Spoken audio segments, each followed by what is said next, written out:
Bonjour tout le monde, c'est avec plaisir que je me retrouve avec vous pour cette première vidéo qui va porter sur le contenu du volume. Bon, nous allons commencer aujourd'hui un voyage grandiose, et où nous allons explorer notre provenance. D'où vient-on? Et comment ça s'est passé? Parce que c'est important, c'est là que nous allons retourner, indubitablement, sans aucun doute.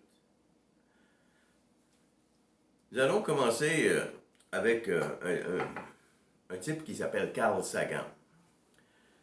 Carl Sagan est un scientifique qui a construit, élaboré un calendrier cosmique. Il voulait représenter dans une année, l'équivalent d'une année, l'âge de notre cosmos, 13,7 milliards d'années. Donc, Carl Sagan a compressé 13,7 milliards d'années dans un an. Un calendrier où une seconde équivaut à 438 ans, une minute à 26 000 ans, et ainsi de suite.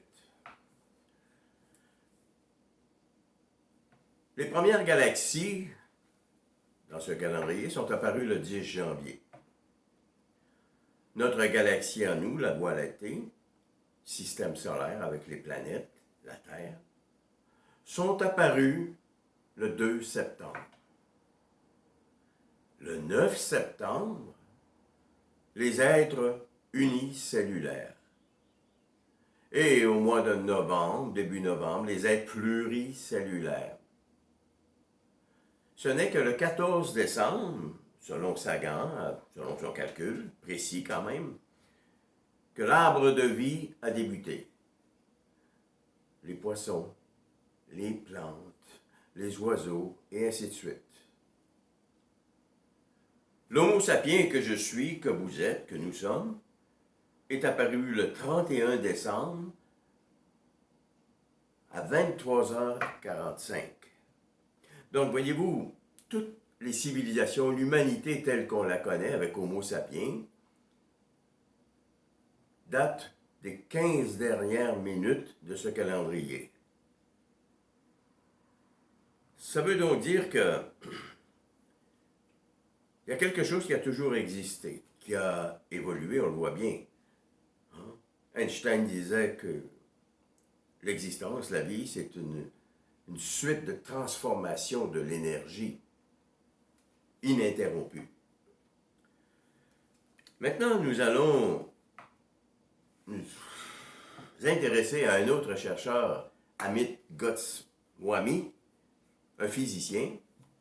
Et lui, il a donné un exemple quand même assez détaillé, assez intéressant. L'exemple d'une pyramide. Pour Goswami,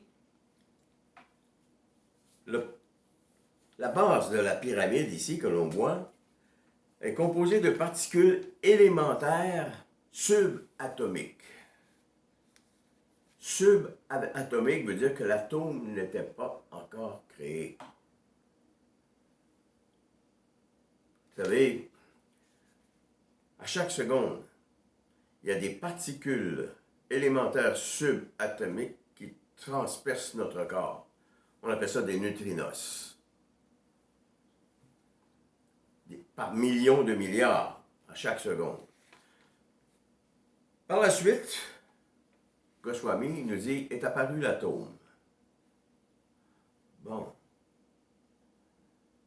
L'atome. Ensuite, les premières molécules. Les cellules ont suivi, et l'humain avec son cerveau et son ego. Donc, les particules subatomiques, les atomes, les molécules, les cellules, et l'humain ici en haut, que j'ai représenté par cet humain.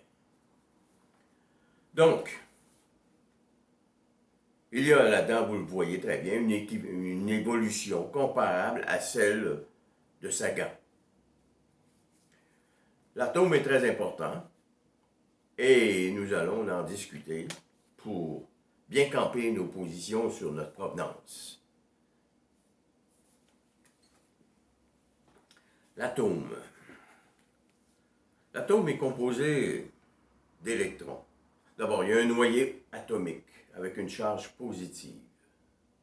Et il y a des électrons qui tournent autour. Un peu comme les planètes autour du Soleil. C'est comme un mini système solaire. Les électrons, ce sont des grains de lumière. Mais attention, on ne parle pas de lumière phénoménale, la lumière d'une lampe, d'une bougie, d'une chandelle ou du soleil même. On parle d'une lumière nouménale. L'électron est formé de grains de lumière. Et là, on entre dans un espace-temps qui n'existe plus. Il y a un physicien français, je m'en rappelle bien, son nom ne me vient pas à l'esprit, je pense que c'était Chagnon. Lui, il donnait l'exemple suivant. Si vous placez une souris dans la cathédrale Notre-Dame de Paris, les électrons qui représentent un peu l'atome, les électrons qui tournent autour remplissent la cathédrale de l'intérieur et de l'extérieur. C'est ce qu'on appelle le champ énergétique. Quand nous allons parler de l'humain, nous allons parler de corps énergétique. Et le champ énergétique est 100 000 fois plus volumineux que le corps énergétique. Parce que les électrons, le mot électronique vient de électron, sont des particules énergétiques. L'électron est éternel. On estime sa durée de vie, c'est hallucinant, à 1 million de milliards de fois l'âge de notre univers vieux, de 13,7 milliards d'années. Ce qui équivaut à peu près 10 à la 34e puissance. Les électrons sont éternels. Même s'ils devaient se désintégrer, ils vont développer d'autres formes d'énergie. Les électrons sont éternels et Bohm nous dit l'électron est le connaisseur élémentaire. Il porte en lui tout le savoir et l'intelligence cosmique. Il apprend par complémentarité, parce qu'il y a eu une évolution, c'est indéniable. L'homme que je suis est un peu différent de Homo erectus, de Stralopithèque et même des premiers Homo sapiens. Quoiqu'il en reste encore peut-être quelques-uns. Donc, l'électron est éternel. Le nombre d'électrons, si on parle de quantité, dans notre univers serait de l'ordre de 10 à la 80e ou 82e puissance. L'électron fonctionne par complémentarité. Il en arrive à savoir qu'est-ce qui est bien pour lui, qu'est-ce qui est non bien pour lui. Comme s'il pouvait, entre guillemets, réfléchir. Donc, il est en perpétuelle transformation, évolution, en fonction des informations qu'il reçoit. Et nous verrons qu'au plan humain, nous évoluons ou nous régressons en fonction des informations, des relations que nous avons avec notre environnement. Pour vous donner un exemple de la complexité de ce monde-là, un électron tourne autour de l'atome, il y a 3 mouvements. On va regarder seulement qu'un mouvement. Le mouvement de rotation autour de l'atome, parce qu'il tourne aussi sur lui-même, et il y a un mouvement qu'on appelle le spin. Bon, si vous voulez savoir, dans une seconde, combien de temps un électron tourne autour d'un atome. Prenez votre mixette. J'en ai une ici. Prenez votre mixette, là. Imaginez que votre mixette, les éléments au bout, là, hein, tournent à 100 tours seconde. 6000 tours minute. 6000 tours minute. Savez-vous combien de temps ça prendrait à votre mixette pour faire ce qu'un électron fait dans une seconde en rotation autour de l'atome?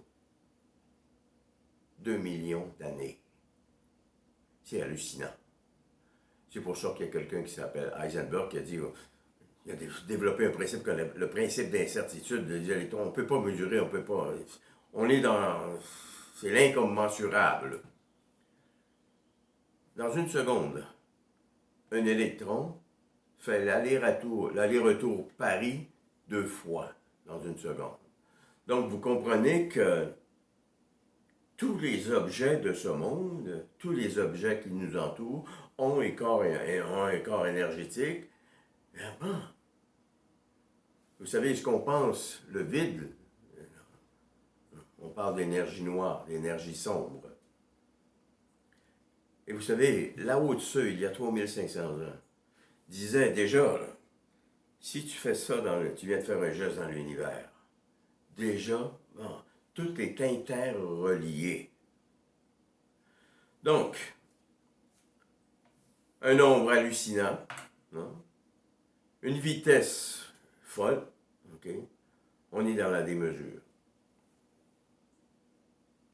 Il y a en physique une loi, en thermodynamique plus précisément, qu'on appelle l'entropie.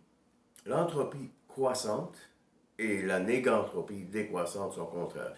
Cette loi dit que tout organisme vivant meurt par perte d'énergie. Mais l'esprit de la matière s'accroît avec la durée de vie. Donc, la matière s'annihile, disparaît, mais l'esprit de la matière, on met un E majuscule normalement en sciences, l'esprit de la matière s'accroît avec la durée. Ah. C'est un des premiers livres que j'avais lu, Robert Linson, La spiritualité de la matière, bon, qui parlait déjà de tout cela. Donc, l'esprit croît avec le temps, alors que la matière vivante s'éteint par perte d'énergie. Il y a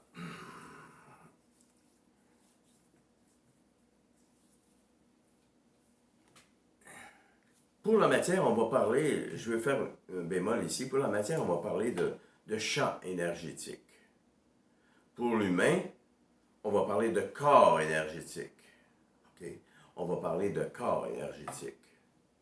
Ça veut donc dire qu'il y a entre moi et le monde, comme entre la matière et, bon, il y a une osmose.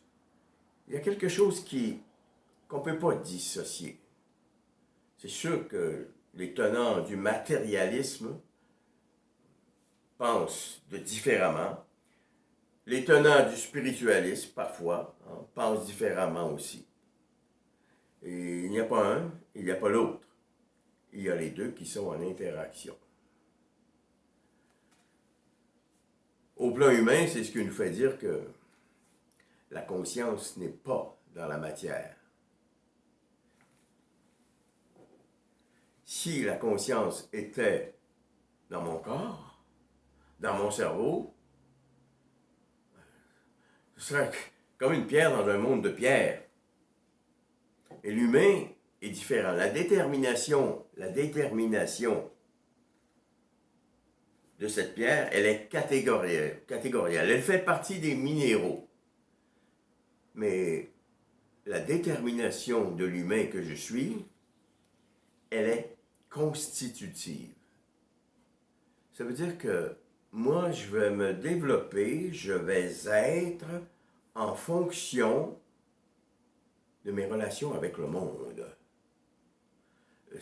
Voyez-vous, c'est un peu la même chose pour la matière. Si vous laissez un morceau de métal dehors, à l'humidité, à la pluie, il va rouiller. Il va s'ajuster, si on peut dire, à son milieu. De même, l'humain, nous allons être influencés par notre environnement. Et le cerveau humain, par rapport à cette pierre, est émetteur et transmetteur. Le cerveau, c'est un peu comme un ordinateur. 14-15 ans, tous les circuits électriques, les synapses, sont prêts à fonctionner. On dit jusqu'à 25 ans, mais à 14-15 ans, c'est comme une boîte électrique de 200 ampères. Tous les circuits sont connectés, c'est prêt à fonctionner. Mais on sait très bien que c'est pas comme ça que ça se passe, parce qu'il y a beaucoup de monde qui ne fonctionne pas, dont le cerveau ne fonctionne pas à 100%. D'ailleurs, Einstein disait qu'on l'utilise maximum 20%. Pour le reste, silent zone. Donc, et une petite note en passant sur le cerveau, il y a plus de connexions synaptiques dans notre cerveau qu'il y a d'atomes dans l'univers. Nous allons reparler de ça quand on va parler de la créativité. Donc, ça nous montre à quel point aussi la complexité du cerveau, il va nous montrer à quel point l'évolution, la transformation continue tout le temps. Pensez à notre enfant qui va naître en 3022, si l'humanité est encore là naturellement. Donc, maintenant, il y a un type que j'ai... À un moment donné, je suis allé à Paris et je suis allé au cimetière du Père-Lachaise. Et je suis arrivé sur une tombe là, majestueuse. Et qui est là? Maurice Merleau-Ponty. Maurice Merleau-Ponty, personnage très intéressant que j'ai étudié en psychologie sur l'aspect psychosomatique des maladies. Pour Merleau-Ponty, il dit il y a un corps objectif et un corps phénoménal. Le corps noue du temps, passé, présent, avenir, au futur. Le corps physique, objectif, se porte garant du corps phénoménal. Le corps phénoménal, le corps noue le temps. Donc, le corps que j'ai aujourd'hui, comparativement à l'homme d'il y a 3000 ans, est porteur d'un temps. Passé, présent, futur. On verra dans la maladie que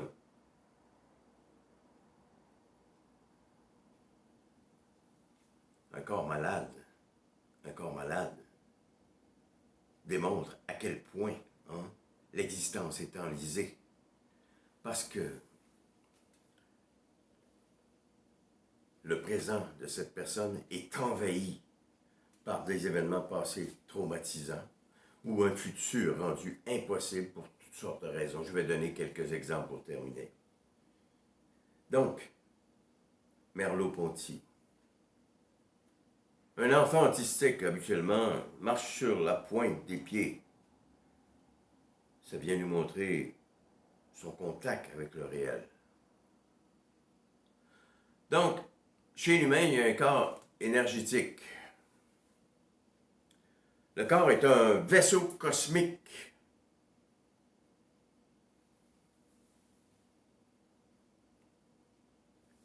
Ceci dit, actuellement, il y a beaucoup de monde de malades dans notre société, physiquement, psychiquement.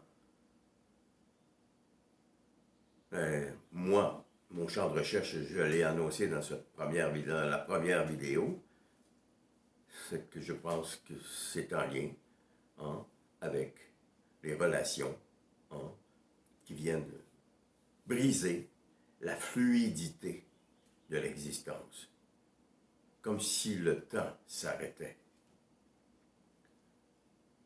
On a vu au tout début de cette vidéo hein, que l'humain, l'humain se prenait pour le nombril du monde. Un milliardaire du temps, mais un pou dans l'univers. L'égocentrique. Mais pourquoi? Pourquoi? Et on sait que l'ego, c'est un imposteur. Moi, je pense que la révolution tranquille que nous avons connue au Québec, et probablement dans toutes les sociétés industrielles et post-industrielles, a fait en sorte de se débarrasser des religions, à tort ou à raison, là, ok? Mais on est devant un vide. On dirait un vide spirituel. Et j'entends pas par spirituel religion, absolument pas. Les religions s'étaient accaparées le spirituel. Elles nous ont dépossédés. Combien de monde sont morts à cause des religions, de toutes les religions? Donc, nous sommes devant un vide. Et l'égocentrisme, l'ego, le je, le moi, on essaie de se donner une certaine consistance, une certaine durabilité, parce que là, il n'y a plus de croyance en rien. Plus de croyance en rien. Et je pense qu'il va falloir retrouver, à un moment donné, il va falloir retrouver cette croyance en quelque chose de plus grand, quelque chose qui nous dépasse, qui était là avant nous, à nos origines, ainsi de suite. Donc, des exemples, juste pour terminer, pour piquer votre curiosité. J'avais une connaissance, je suis né à Arvida, une connaissance d'un homme d'affaires très riche et qui avait été marié avec une femme. Et ils avaient l'habitude d'aller en Floride à chaque hiver. Et cet homme, à un moment donné, à son retour de Floride, sa femme est venue. Elle est repartie retrouver un homme de son âge, parce qu'elle était plus jeune que lui, qu'elle avait connu. Et voyez-vous, cet homme avait une voiture de prestige. Là. Il est parti avec sa voiture, il est arrêté sur le plus haut pont à Arvida. Il a arrêté sa voiture, il a ouvert la portière, il n'a même pas arrêté le moteur, et il s'est tiré en bas, il s'est suicidé. Voyez-vous, avec un exemple comme ça de suicide, qu'est-ce qui était brisé? C'est pas son corps, cet homme-là était en parfaite santé, costaud, en plus je me rappelle de lui. Mais c'est quoi? Mais voyez-vous, c'est la relation au monde qui s'est comme interrompue, une rupture, une cassure, une brisure. Donc nous allons regarder un autre exemple pour terminer. Quelqu'un que je connaissais aussi qui, à la retraite avec son épouse, faisait du vélo près d'une route à Arvida. Un couple heureux, des enfants, des petits-enfants, et sa femme se fait tuer accidentellement à ses côtés. Dans l'année qui a suivi, il a développé un cancer, dont il est mort d'ailleurs. Voyez-vous, c'est quoi? Cet homme était en pleine forme, il n'a jamais été malade. Mais c'est quoi qui... C'est le corps énergétique. Le corps énergétique. Donc, je vous laisse avec ça. Tout ce que je vous demande, pensez à cet enfant de 1022, de 2022, de 3022. Nous venons de quelque part et c'est là que nous allons retourner parce que les électrons qui vont survivre à vos quelques kilos d'atomes de carbone lorsque vous allez être incinéré ou enterré, eux vont survivre. Et c'est là que se trouve votre conscience qui vient alimenter la conscience universelle. Je vous laisse avec ça. La semaine prochaine, on continue et on va se rapprocher, rappelez-vous, graduellement de notre objectif. Merci, bonne période. C'est un plaisir de parler avec vous.